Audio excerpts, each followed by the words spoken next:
everyone, and welcome to our training AI at Work, exploring use cases. My name is Emily Jarvis, and I'm the Senior Manager for Events here at GovLoop. And today I have the added pleasure of also being your moderator. So thanks so much for joining me.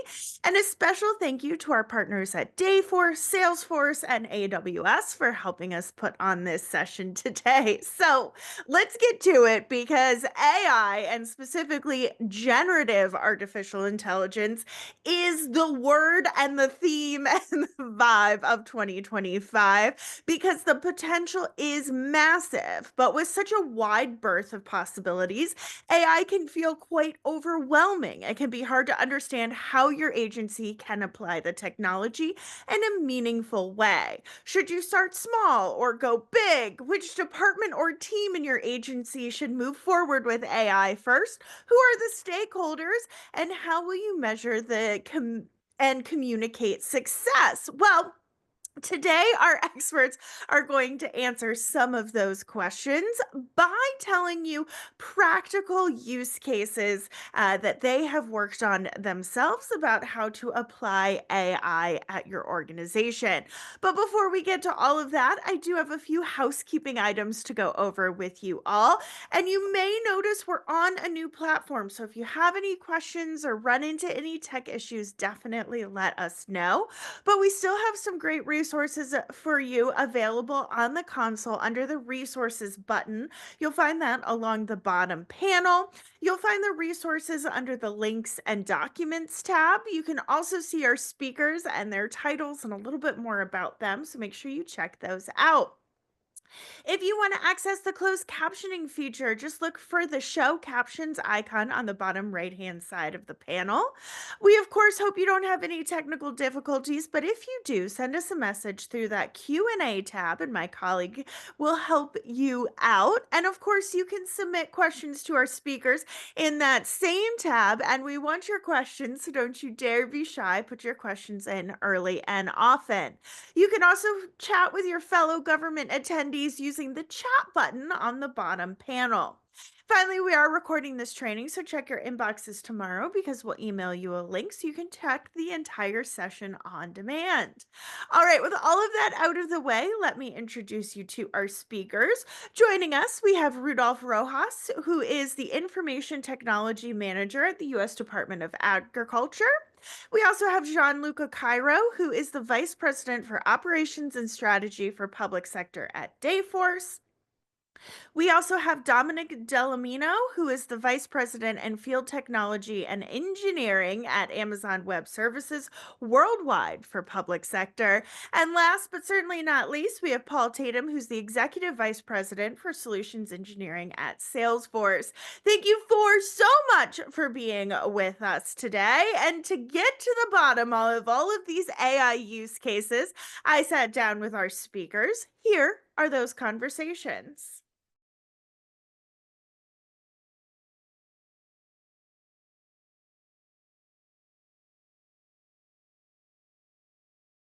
Here to talk about AI is Rudolph Rojas, who's the Information Technology Manager at the U.S. Department of Agriculture.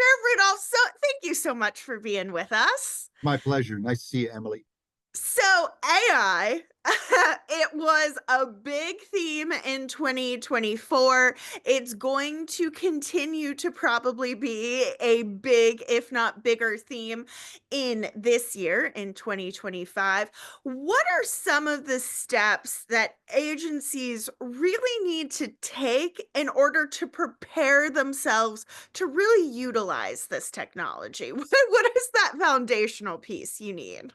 Yeah, so you're right. AI is going to be a big player in the coming year. But a lot of agencies are preparing their workforce to take advantage of these capabilities and these technologies and some of the applications. So our agency is providing training specifically for users. So that's one of the major points of concern for us, is getting users trained up on it and finding those workforce employees who would best be able to train and use the tool. So and then we're also trying to leverage experiences between agencies, as there are quite a few agencies that are really advancing the technology of AI, we want to make sure that we're using some of their best practices and caring and sharing possibly common use cases for successful implementation of AI. Yeah. We're also uh, providing some test beds and sandboxes where users can play around with some of the AI tools. So we're making investments in the management at CIO level is making investments in some sandboxes where AI, robotic process automation, machine learning use cases can be created and tested, using some real-time data. Uh, Also, we're requesting that, per the government, the previous administration had asked that agencies develop some use case scenarios that employ AI and RPA, and that could be beneficial in improving customer service, operational efficiencies, and expand USDA's missions. One of the most important is to feed the world. So those are a couple for you. I appreciate that. So, with that in mind, kind of those foundational elements that you need in place, and obviously, when we're talking about AI, there's a lot of different configurations of the technology, whether it's generative AI or not. But with that in mind, where do you run into some of the biggest pain points in bringing this technology more into the organization? Yes. So as I mentioned earlier, training of the workforce is probably our biggest, if you will, pain point. Although there is a lot of interest in getting people involved in it. So we've already had some training sessions where people from within the agency and the technology groups have actually joined meetings and sessions where they've used generative AI and AI tools and robotic process automations to actually work on some use cases, some actual use cases. So training being the first. Then it's going to be getting the data ready because USDA produces a heck of a lot of data from within the agency. We have state offices all over the country, and then of course provinces where state produce data on loans data, crop data, insurance data, and so forth. That data is consolidated. We need to find a way to utilize that and parse it. So AI is going to be one of those facilitators. And then finding the right places to apply these applications based on feasibility and need. So determining what the best need is, what the most what quick wins we could get out of employing it. That's going to be a challenge. So because there, like you said, there are several variations of the tools that you can use. And then of course there's a reluctance of agencies to employ and adopt these tools for budgetary reasons and because they don't want people wasting time. They want them to be trained on it. So several of the challenges we have at USDA. Yeah. As you were kind of talking about that, one of the things that kind of strikes me is it feels like we're at such a moment of change, and change management is such a difficult piece of the puzzle. I hear time and time again, it's not the technology that's hard, it's the people part of it. It's kind of changing the way that they actually do their jobs, right? Like this has the potential to change the how, not necessarily the what or the why, but the how behind how you do your job. Talk to me a little bit about that piece of the puzzle, that change management piece. How are you guys working to kind of overcome maybe some of the resistance, or perhaps people are excited to do it but just feeling a little overwhelmed? I know training is a big component, but how are you all kind of working to maybe talk about AI in a way that Yeah. doesn't Well, USDA is really well advanced in that regard in terms of getting people familiar with AI, uh, talking about it, offering training through our training portal called AgLearn within USDA. oh cool. And we're also the CIO level. They've been really proactive in putting together like data strategy plans and also an AI strategy plan. So that came out in December of 2024, an AI strategy plan that talks about the governance, that talks about the training, that talks about use cases development, that talks about um, some of the applications that'll be used. So it's getting fleshed out. Now, I think the challenge there is going to be getting it to the right audiences. Mhm. So I have not seen it been disseminated yet, that AI strategy plan. But that's the plan. Is I was talking to the chief data officer last week at a meeting, and the plan is to get that data out to the users, particularly the audiences that would be interested in it mostly, because we have a large constituency within USDA of technology. We have farmers, ranchers, producers. We've got people from Wall Street and Chicago Board of Trade who take that data. So we have a whole host of users, and we want to make sure we get it to the right users, and therefore get the get that disseminate that AI plan to those who are interested in it, and kind of leverage it. And there's like a 5-year plan to kind of strategize how it's going to be implemented. So Very cool. communication's key, like you said. Yeah. All right, I have two final questions for you. The first is you mentioned a few minutes ago that part of the past Biden administration plan for AI was to kind of pilot some use cases, show some proof of concept. Any examples or use cases you can share about how AI, whether it's generative or not, is being used at USDA to kind of help further the mission? Yeah. So from the simple standpoint of using generative AI, or simple Copilot, Microsoft Copilot, which is embedded in our Teams application. Users are now going to be able to produce meeting minutes really off the on the fly. Take notes and then compile those. So that's one.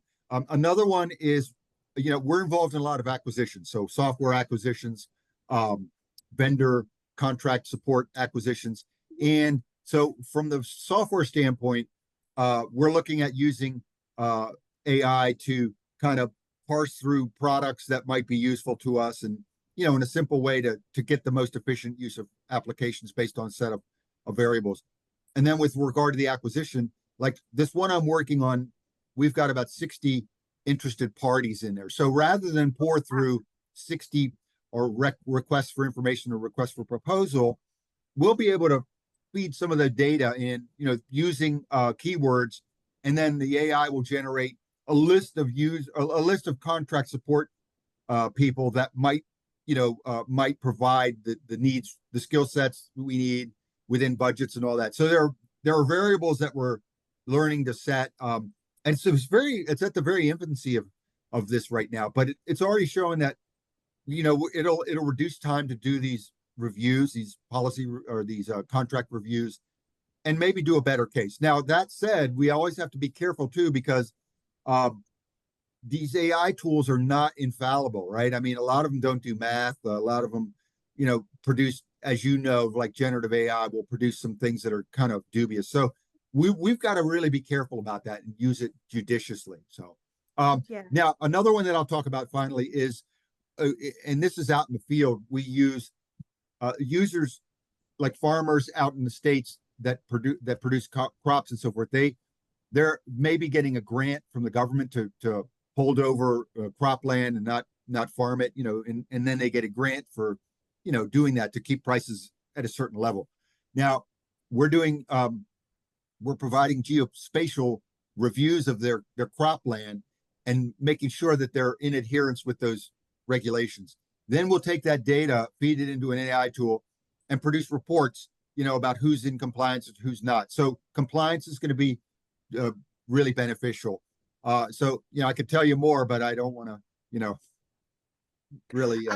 I love all the examples, and I think, it might not sound transformative, especially of all the wonderful examples you talked about, but that meeting minute thing is so incredibly productive, right? If I'm not having to split my focus between kind of taking notes and paying attention to the meeting because I know someone's there, or not someone, something is there to kind of operate in the back end.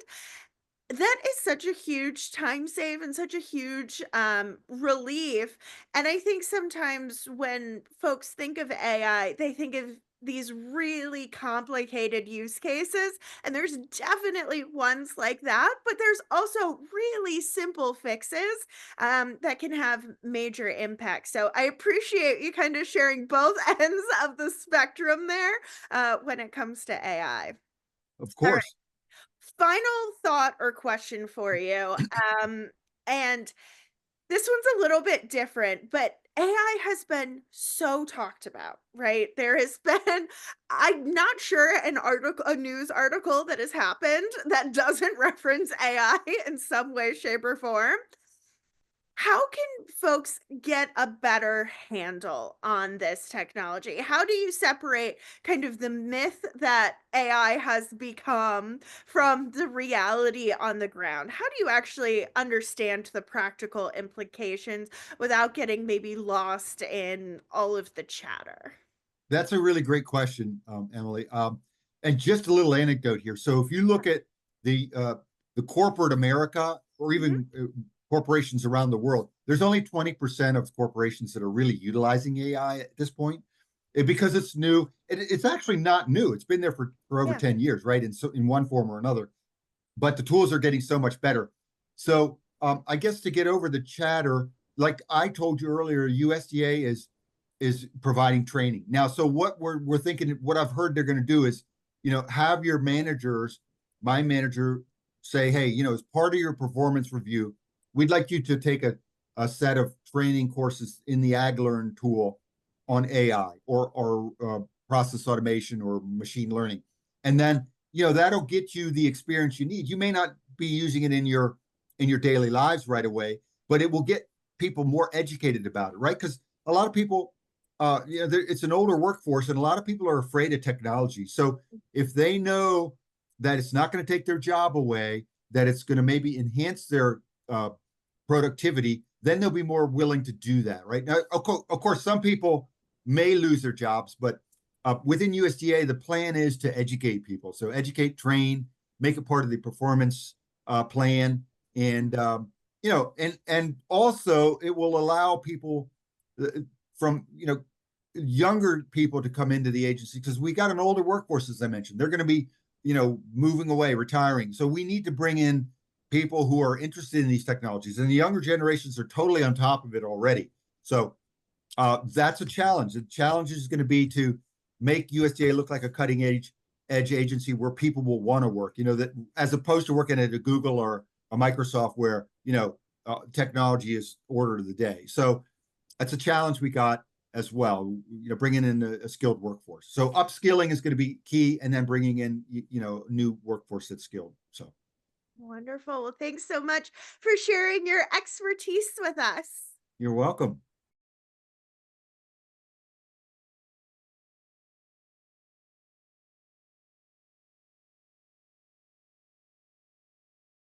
Here to talk about how autonomous AI agents can help government agencies are Dominique Delamino, who's the Vice President for Field Technology and Engineering at Amazon Web Services. We also have Paul Tatum, who's the Executive Vice President for Solutions Engineering at Salesforce. Thank you so much for being here with us, gentlemen. And Paul, I'm going to start things off with you. So tell me about these autonomous AI agents and how they can really help your agency. The way to think about these autonomous agents is think about them as a digital employee.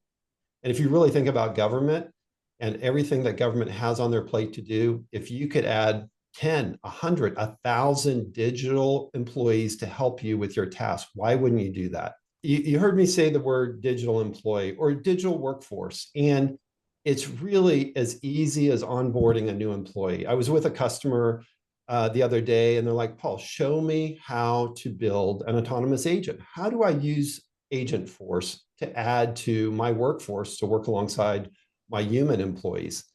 And literally in the builder, it's tell me your job description in just the narrative of English. It's usually on the employee website of your careers page as an agency. Tell me the task in English form that you want this digital agent to do. Tell me the data they should work with. Tell me the channels they should communicate on. And tell me the guardrails. What do you not want them to do or be allowed to do? And it is in a narrative English form of just putting it in there, hitting the create the agent button, literally in a matter of minutes. And this is really what is taking kind of the next step from chatbots to co-pilots to autonomous agents, because the difference today is they can take action, they can learn. The agent force autonomous agents have a reasoning engine in them where they are learning with every iteration, every interaction. They're going to start out kind of taking the mundane things that we really, as humans, don't like to do or not very good at, going through a lot of complex, probably regulatory policy, just, data that's out there. But where we see them going is really specialization. You will have, and people are really already building autonomous agents to be legal specialists, policy specialists, import specialists, case specialists, privacy specialists, and what they are doing and will continue to do is start to work together. Hey, Paul has a question about should he approve this import into the country. I don't know. There's a legal question, so that agent's going to kick in and start to work with a privacy and or import agent to give us a holistic 360-degree answer and view of the situation. So it's really everywhere humans are working where they'll be augmented and supplemented with this digital workforce. I think it's no secret that governments are always looking for efficiency and improvement in customer service and citizen engagement. The new administration coming in is making that a priority. And so I will say the mountains of work that government has to do and the backlog of work and cases and engagement, the real hope is that these efficiencies and backlogs can be addressed through autonomous agents and agent forces, front and center for us to help do that. What makes these agencies or organizations in particular great use cases for AI? Or do they? What I would say is, especially for this latest wave of AI, is the fact that many agencies have voluminous rules, regulations, employee guidelines, handbooks, things that we've written down because we want to make sure that we're very clear on what you can do and when you can do it and what the right answer is for any question. And unfortunately, that level of detail and clarity has led to extremely large amounts of this kind of unstructured instructional data or guidance data, or, where do I go to find out if this applies to me kind of data. And so this latest wave of AI is super good at distilling and finding needles in haystacks and summarizing content. And so when you have a government employee that's confronted with a situation they have to work on, and they're like, oh my gosh, which part of the manual should I be referring to? Most agencies have been excited to say, hey, we're going to make that easier for you. And we're going to help you with an assistant that helps you understand what part of our regulations, what part of our remit, what part of our mission applies in the case you're working on. And it really helps people get to the information they need much faster. How in any way can AI help strengthen or rebuild some of the trust that has eroded in government services? Yeah, the first thing, and it's really important with trust to think about transparency. Mhm. And what we've been hearing from customers and what we've been showing as good best practices for customers is that honest transparency of, I'm an AI agent, here's my answer, but let me point and cite my sources. I think you mentioned that kind of earlier, which is I'm not making something up. This is the actual portion of the regulation that I believe applies to you in this case. So I think this level of really grounding the AI in pointing back at officially authorized content will really help make sure that there's a trust level there. I also think it's important to explain things like, how do we evaluate the fact the conversation an AI has, right? How do we make sure we supervise them? Just like we would say, our people go through a rigorous training program. We would want to be able to say the same thing about our AI agents, if you will. And I think it's not hard to do, but thinking and assuming that you should do that is something we're guiding people toward. Be transparent. Show how you're tuning the agents. Show how you're supervising them. Make people feel comfortable that if they're not getting what they need from interacting with an agent, it's easy to get a hold of someone who can help you. We're seeing that omni-channel kind of handoff between AI agent to human agent really get enhanced as well, so that it's easy to say, you know what, I can get access to people if I need to, but I really got a helpful agent here, and here's how it's been trained, here's the data it's using to inform me. So I really think transparency around how you have that AI agent interact with the public is super important. Where do you see AI shaping the future of government services specifically? Yeah, I think first of all, it really provides a broadening of access to government services at the first bit, where now we can say, instead of, go to the website and search for the thing that you're looking for, we now, I think, can use this AI to help guide people toward the right resources that can help them. And so you're seeing a broadening of access, I think, to information, because you can have an AI as a friendly way to get access to all that information that's really gold. I remember reading about, you can buy a book somewhere that tells you the 100 programs that can benefit you, right? And now I think, AI in this case, in the next 2-3 years, is going to make that kind of information more broadly available and accessible to citizens, students, patients, all kinds of people who need this information quickly. Thank you both so much for being here. I really appreciate the deep dive into autonomous AI agents. I learned a lot, and I think our audience did as well. So, thank you both so much.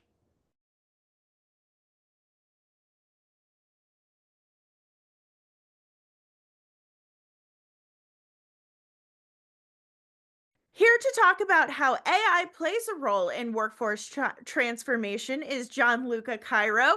He is the Vice President for Operations and Strategy for Public Sector at Dayforce. Gianluca, thanks so much for being here. So tell me, how does AI play a role in transformation? So in 2023, Dayforce commissioned a poll with Harris polling, and we found that 72% of surveyed employees hoped that AI would allow them to do more work, do more of the work that they enjoy versus doing that mundane automated administrative tasks that they're currently doing. In the Pulse of Talent survey that Dayforce did, we also found out that 50% of respondents said that they thought AI could improve their productivity at work, and at least 80% were at least slightly interested in their employer using AI to recommend new internal career and skills development opportunities.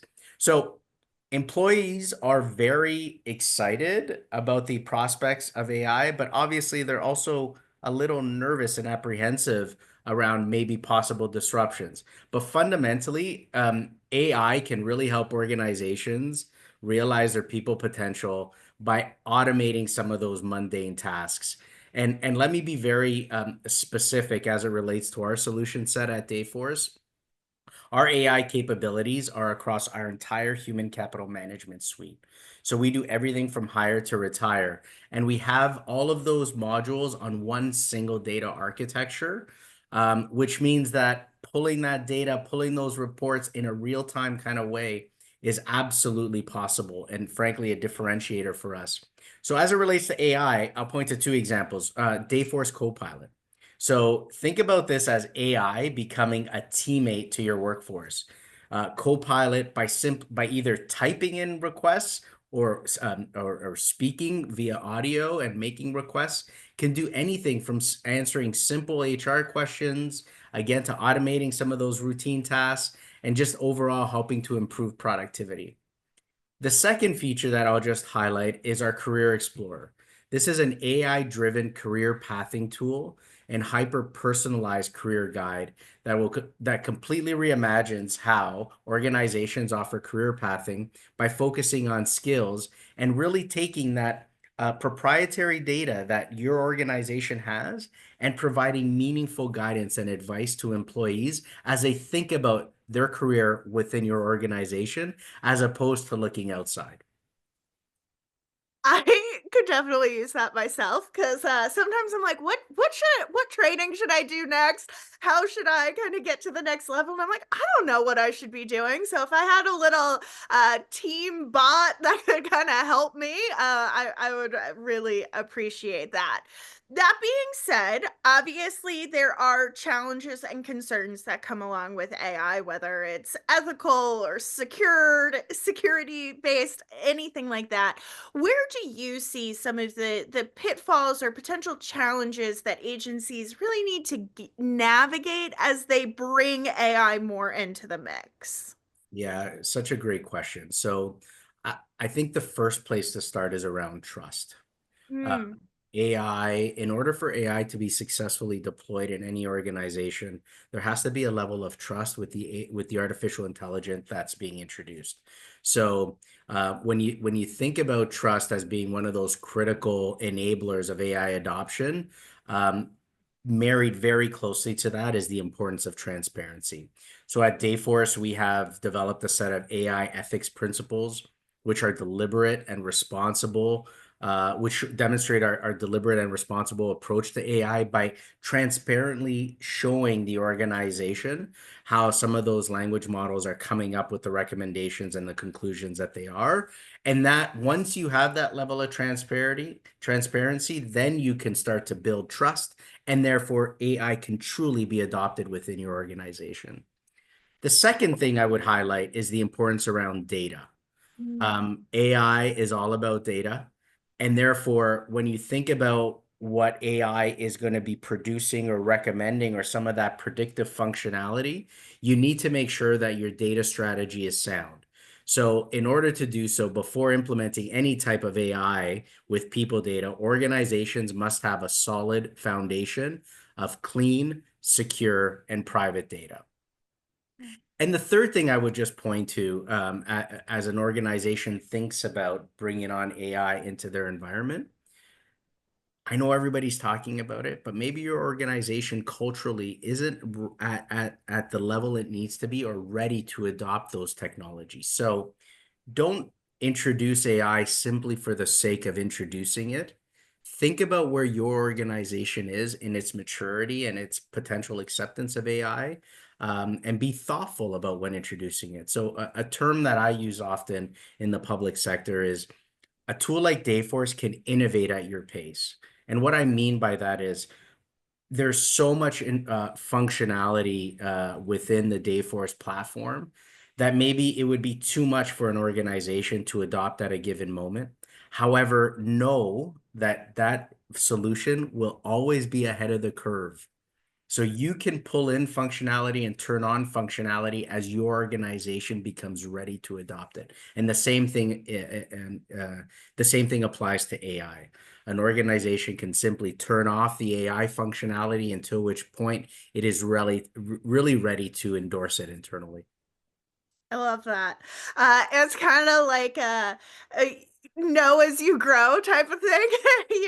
You're going through your course curriculum, you're adding things in as you go and as you kind of reach those levels. So I really appreciate that. Yeah, and Emily, like when I'm speaking with public sector leaders, we're oftentimes replacing technology that's literally 30 and 40 years old. Yeah. So I don't think it's fair for an organization to assume that employees can simply go from a piece of technology that's 40 years old to a Mhm. brand new piece of technology, cutting edge, that introduces all of these new technologies. Like that's a really difficult change management process. So having the flexibility to turn modules and functionality on and off to meet you and your organization and your employees where they are in that transformation journey is a very powerful thing. I agree. And we've all been through updates before. It isn't always well received by your team. And been talking about the culture piece here quite a bit. So, kind of taking those stepping stones approach is really helpful. All right. I only have a few questions left for you. And it's always my favorite one because we were talking about AI's predicting power. So, I'm going to make you our predictor of the future here, John Luca. What do you see coming? Whether it's with AI or just kind of transformations in general, what changes do you see on the horizon for the public sector workforce? Yeah, so again, I had this privilege of speaking with so many public sector leaders across North America and globally. And as I thought about, what would be the three trends that I hear about the most frequently, here they are. The first is, I think we are going to continue to see an investment in technology in the public sector. To my earlier point, we're replacing technology that's 30, 40 years old. It's on-prem. It not only is there risk in terms of data security and privacy, but again, employees don't want to be doing mundane administrative tasks on legacy technology. In fact, Gartner estimates that in 2025, global IT spend will reach $5.74 trillion globally. That's a 9.3% increase over 2024. So trend one, I think we're going to continue to see public sector organizations and agencies increase their investment in technology, specifically around cloud solutions. Secondly, I think the war for talent is going to continue for public sector organizations. And public sector organizations need to continue to reimagine and rethink how they go about attracting and engaging talent.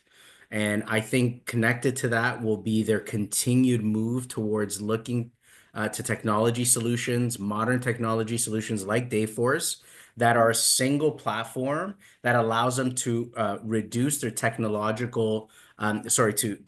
simplify their technology footprint internally, while at the same time providing a better experience for their employees so that they can do the work that they were meant to do.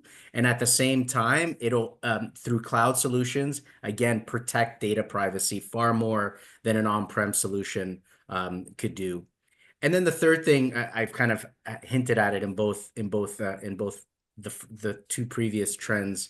I think cybersecurity and data protection is going to continue to be front of mind. Unfortunately, we hear so many cyber attacks and ransomware attacks targeting local governments and targeting government agencies because they're on such antiquated technology. So and that presents incredible headline risk for public sector organizations. So I anticipate, again, public sector organizations being focused on protecting their data as much as they can. Gianluca, thank you so much for sharing your insights with us. I really appreciate you making that connection between AI and the workforce for me. So thank you so much. Unfortunately, though, we are out of time today. I want to thank our wonderful speakers for sharing their insights with us today. Just a couple quick reminders before we log off. We have some great resources available for you to download, so make sure you check those out before you sign off. And like I said earlier, tomorrow we will be sending you a link to the on-demand version of this training, so look for that in your inboxes. But on behalf of GovLoop, Dayforce, Salesforce, and AWS, I hope you enjoyed today's session. And as always, we really appreciate and value the work that you do. So thanks for taking the time out of your busy schedules to join us this afternoon. Have a great rest of your day, and we'll see you at our next training. Bye.